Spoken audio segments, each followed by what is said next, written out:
भिन्न भिन्न सभ्यता वाला देश भारत, जहाँ चंद किलोमीटर पर भाषाएं बदल जाती हैं, पहनाव बदल जाते हैं और बदल जाता है खान पान। दुनिया भर में किसी भी शुभ काम को शुरू करने से पहले काम की शुरुआत मीठे के साथ की जाती है, लेकिन इस मीठे की मिठास ने कई लोगों की ज़िंदगी में कड़वाहट खोल दी जब उन्हें पता चला उन्हें डायबिटीज़ है। दैनिक एजेंडा शो पावर्ड बाय प्यूमिनाटी डिजिटल। हाँ, नमस्कार दोस्तों, मैं अमित कोहली आपका स्वागत करता हूँ दैनिक एजेंडा की खास पेशकश द दैनिक एजेंडा शो में। हाल ही में मैं अपने एक दोस्त से मिला। कुछ देर की बातचीत के दौरान मुझे पता चला कि वह वहाँ पे इंसुलिन खरीदने आया था। इंसुलिन खास करके डायबिटीज़ के पेशेंट्स को दी जाती है। जब मैंने उससे बात करी तो मुझे बात सामने आई कि वह इंसुलिन अपने 5 साल के भतीजे के लिए लेने आया था, सिर्फ 5 साल के भतीजे के लिए। ये सुन के मेरे होश उड़ गए, मैं हक्का बक्का रह गया जब मुझे पता चला कि 5 साल के बच्चे को भी डायबिटीज़ हो सकती है। रात भर मैं इसी विषय पर सोचता रहा कि आखिर बच्चों में बढ़ रही डायबिटीज़ के पीछे का कारण क्या है। बात जब डायबिटीज़ की आती है तो हमारे जहन में आता है कि डायबिटीज़ तो उम्रदराज लोगों की बीमारी है, लेकिन पिछले कुछ सालों में डायबिटीज़ के लक्षण युवाओं में और बच्चों में देखने को मिल रहे हैं। बच्चों में बढ़ते डायबिटीज़ के केसेस की अधिकता बहुत ही गंभीर मुद्दा है। इसी विषय में हमारी मुलाकात हल्द्वानी की diabetes specialist doctor KC. Lohani से हुई। आइए सुनते हैं कि क्या कहना है डॉक्टर के.सी. लोहनी जी का। मैं डॉक्टर के.सी. लोहनी और यहाँ पर हल्द्वानी में पिछले 45 साल से यहाँ पर काम कर रहा हूँ। मैंने एमडी करने के बाद मैं इलाहाबाद यूनिवर्सिटी से मैंने एमबीबीएस किया और वहीं से मैंने एमडी किया और फिर मैं यहाँ प्रैक्टिस के लिए आ गया। और तो इन जनरल अगर आप डायबिटीज़ के बारे में जानना चाहते हैं, डायबिटीज़ एक ऐसी बीमारी है जो हमारे शरीर में एक पदार्थ होता है, उसको इंसुलिन कहते हैं, जो हमारा एक ऑर्गन होता है, पैंक्रियाज होता है, वहाँ से पैदा होता है। वहाँ पर अल्फ़ा, बीटा और गामा ये सेल्स होते हैं। जो बीटा सेल होते हैं वो इंसुलिन बनाते हैं और कई बार वो इंसुलिन बनाने में गड़बड़ी हो जाती है या कम बनता है या बन ही नहीं रहे हैं। तो अभी जो हम ये आपके साथ बात कर रहे हैं वो ये कर रहे हैं कि टाइप 1 डायबिटीज़ और टाइप 2 डायबिटीज़।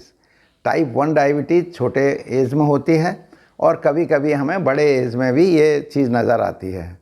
और दूसरा जो है टाइप 2 डायबिटीज़ है, वो यूजुअली जब मैं पढ़ता था समझ लीजिए, तब उस समय ये कहते थे 40 साल के ऊपर होती है। अभी हम कह रहे हैं कि 20 साल से ऊपर होती है। मतलब वह एज घटकर इतनी कम आ गई है कि अब मेरे पास बहुत सारे मरीज़ यहाँ ऐसे आते हैं जो 20 साल, 22 साल, 24 साल, 26 साल, 30 साल से कम की एज वाले हैं, उनको टाइप 2 डायबिटीज़ है। वो टाइप 1 डायबिटीज़ वाले नहीं है, टाइप 2 डायबिटीज़ वाले हैं। टाइप 2 डायबिटीज़ में क्या होता है, जो बीटा सेल होते हैं जो जिससे इंसुलिन बनता है, वह उनका बनना बहुत कम हो जाता है और वह किसी वजह से नष्ट हो जाते हैं। उसका कारण इंसुलिन रेजिस्टेंस एक ऐसा फैक्टर है जिसकी वजह से इंसुलिन बन नहीं पाता है, या जो बनता भी है तो उसकी क्वालिटी बहुत अच्छी नहीं होती है, वो हमारे शुगर वगैरह को कंट्रोल नहीं कर पाता है। डायबिटीज़ होती है वो बेसिकली 2 प्रकार की होती है। एक तो टाइप 1 डायबिटीज़ कहते हैं, दूसरा टाइप 2 डायबिटीज़ कहते हैं। टाइप 1 डायबिटीज़ ज़्यादातर यंगर एज में होती है, वो बच्चों में भी हो सकती है, वो बड़ों में भी कभी कभी पाई जाती है। तो उसमें क्या होता है कि इंसुलिन जो बनता ही नहीं है, वो कुछ ऐसा इम्यूनोलॉजिकल प्रॉब्लम की वजह से, जिससे पैंक्रियाज के बीटा सेल नष्ट हो जाते हैं, इसलिए वो डायबिटीज़ होती है। तो वहाँ पर हमारे पास कोई चॉइस नहीं है ट्रीटमेंट की, इंसुलिन के अलावा हम कुछ नहीं दे सकते हैं। वह बिल्कुल यंग पेशेंट होते हैं। अभी हमारे पास आते हैं करीब, मेरे पास जो सबसे छोटा पेशेंट आया था एक बार, वो करीब 2-3 साल का बच्चा था, उसको डायबिटीज़ हो गया था और फिर उसको इंसुलिन लगते थे, दिन में 3 बार कम से कम लगते थे। तो इसके लिए सबसे बड़े जिम्मेदार जो है हमारी लाइफस्टाइल है। आप देखते हैं कि हमारा हर शहर में दिनों दिन मतलब खेलने की जगह बहुत कम होते जा रही है। अब छोटे बच्चे खाली कंप्यूटर पर गेम खेलते हैं या लैपटॉप पर खेलते हैं या टैबलेट पर खेलते हैं गेम।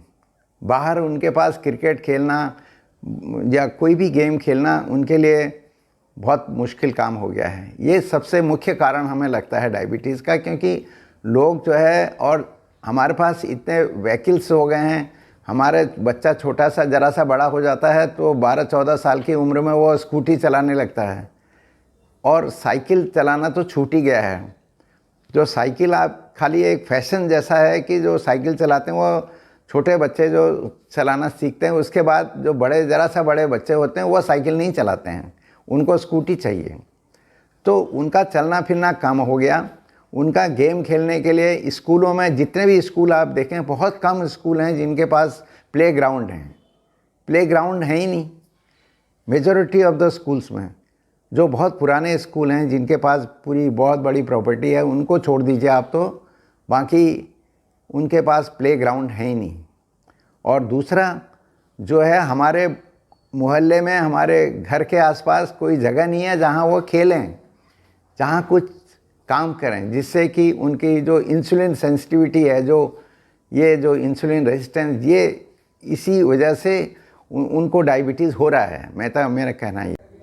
भारत में सन 1980 में 70 करोड़ की आबादी में से 1 करोड़ लोगों को डायबिटीज़ थी। इसके बाद 2017 के सर्वे में पाया गया कि भारत की 135 करोड़ की आबादी में से 7 करोड़ लोगों को डायबिटीज़ है। विशेषज्ञ व ग्राफ के अनुसार अगर इसी तरह डायबिटीज़ के केसेस बढ़ते रहे तो 2035 तक ये आंकड़े 15 करोड़ के पार होने की संभावना है, जो कि बहुत गंभीर मुद्दा है। जैसे एक परिवार में एक को डायबिटीज़ हो गया है तो उस परिवार में आगे आने वाले समय में, मतलब अगर एक को डायबिटीज़ है उसका परसेंटेज अलग है, अगर दोनों को कई बार पेरेंट्स को दोनों को डायबिटीज़ है तो उसमें और ज़्यादा चांस है। उसमें करीब 60-70% या 80% तक चांस होता है कि डायबिटीज़ हो सकता है आपको।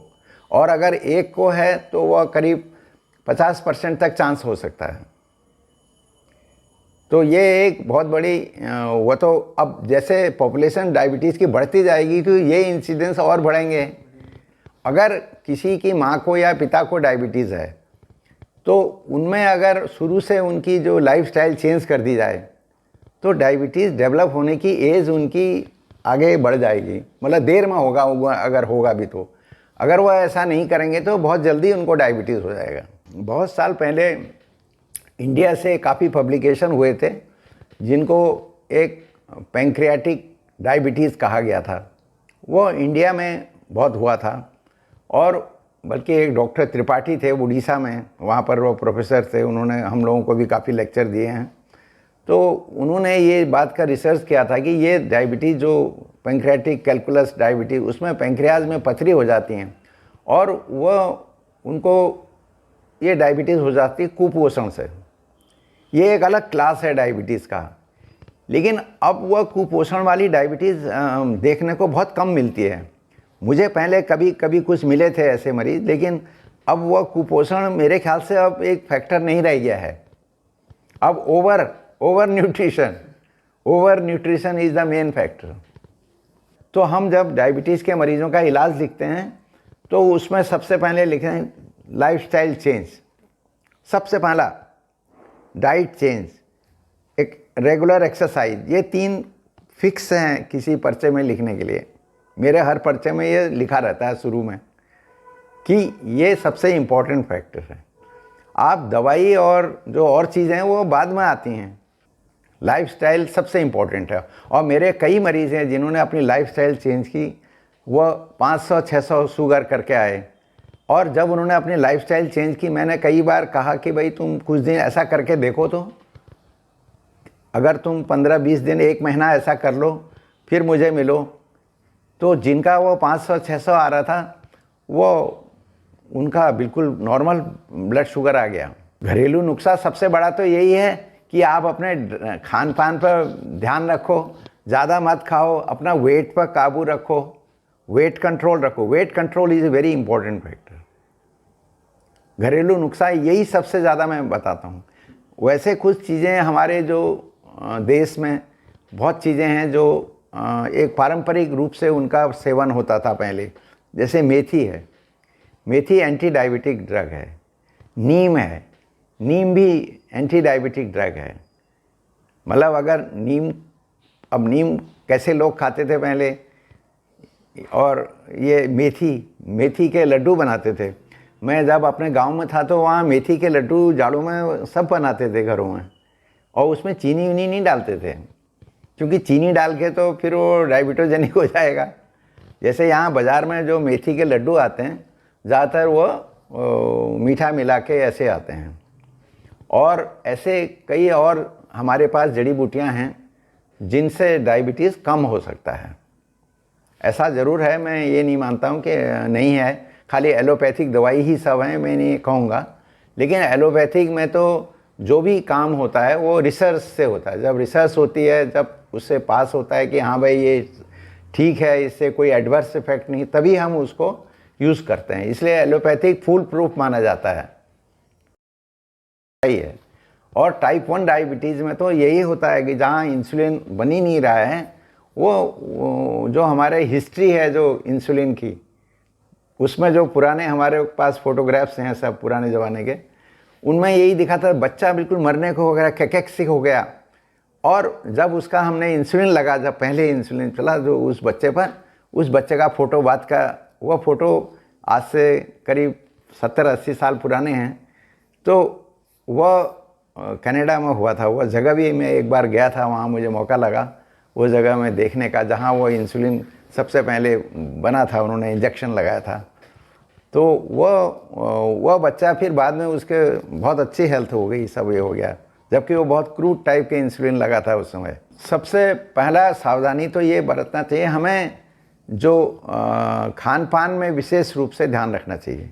हमें ज़्यादा चर्बी वाला खाना नहीं खाना चाहिए, हमें ज़्यादा मीठा वाला खाना नहीं खाना चाहिए, बहुत कार्बोहाइड्रेट। और हमें अपने खाने को जितना हम खाएं उसको रोज़ उसको कैसे बर्न आउट करें, मतलब एक्सरसाइज, वो सबसे इम्पोर्टेंट है। अगर हम अपना खाना जो भी खाते हैं, अगर हम एक्सरसाइज नहीं करते हैं तो वो हमारे शरीर में जमा हो जाता है, और वह सब जगह जमा होने लगता है फैट के रूप में। जब वो फैट पैंक्रियाज के ऊपर जमा होगा, लीवर के ऊपर जमा होगा, तो हमें डायबिटीज़ हो जाएगी। तो अगर हम अपने अंदर फैट जमा नहीं होने देंगे तो फिर इसके चांसेस बहुत कम हो जाएंगे। और हमारे बहुत पेशेंट हैं जिन्होंने अपने वेट कम किया, अपना लाइफस्टाइल, रहन सहन सब चेंज कर दिया, वो बिल्कुल ठीक हो गए। हमें अपना रोज़ का एक्सरसाइज प्रोग्राम रखना चाहिए, जो दिन भर हमने जो खाया वह हम उसको वो कैलोरी बर्न कर दें। जो एक्स्ट्रा कैलोरी बर्न करना सबसे इम्पोर्टेंट है। तो आज के खाने के बाद आज की एक्सरसाइज कल के खाने के लिए फिर से एक्सरसाइज करनी पड़ेगी। कई लोग सोचते हैं ना, अरे हमने तो कितने महीने घूम लिया, कितना कर लिया, अब हमेशा थोड़ी करेंगे ना। ये तो एक रोज़ का होना चाहिए, डेली रोज़ करना चाहिए हमें। नहीं होती हैं जब हम ये सब नहीं कर पाते हैं या हमारी डायबिटीज़ बहुत एडवांस हो गई है, तो तब हमें दवाइयों का सहारा लेना पड़ता है। और कई बार जो दवाइयाँ हैं वो पूरा नहीं कर पाती हैं, तब हमें फिर इंसुलिन लगाना पड़ता है। ये इंसुलिन जो है वो हमारे शरीर में बनता है, तो अगर वह बन ही नहीं रहा है और हम किसी दवाइयों से या और तरीक़ों से हम उसको नहीं बढ़ा पा रहे हैं, तब हमें बाहर से इंसुलिन देना पड़ता है। और इंसुलिन से डरना नहीं चाहिए। कई लोग बहुत डरते हैं कि इंसुलिन लगेगा, ज़िंदगी भर लगेगा और हमें आदत हो जाएगी, ऐसी बात करते हैं। हाँ, दिस इज़ वेरी इंपॉर्टेंट। तो मैं सब लोगों को ये कहना चाहता हूँ कि इंसुलिन तो तुम्हारे शरीर में वैसे ही बनता था, अब बन नहीं रहा है, तो उसको लेने में क्या उससे घबराहट या परेशानी होने की ज़रूरत नहीं है। डॉक्टर केसी लोनी जी के साथ हुई दैनिक एजेंडा की मीटिंग से हमने जाना कि डायबिटीज रिवर्सल है, डायबिटीज को रिवर्स किया जा सकता है अच्छे खान पान, नियमित रूप से चेकअप और एक्सरसाइज के साथ हम चाहें तो डायबिटीज को हरा सकते हैं। आज के लिए इतना ही। मैं अमित कोहली जल्द मिलूंगा एक नए टॉपिक के साथ। तब तक के लिए धन्यवाद।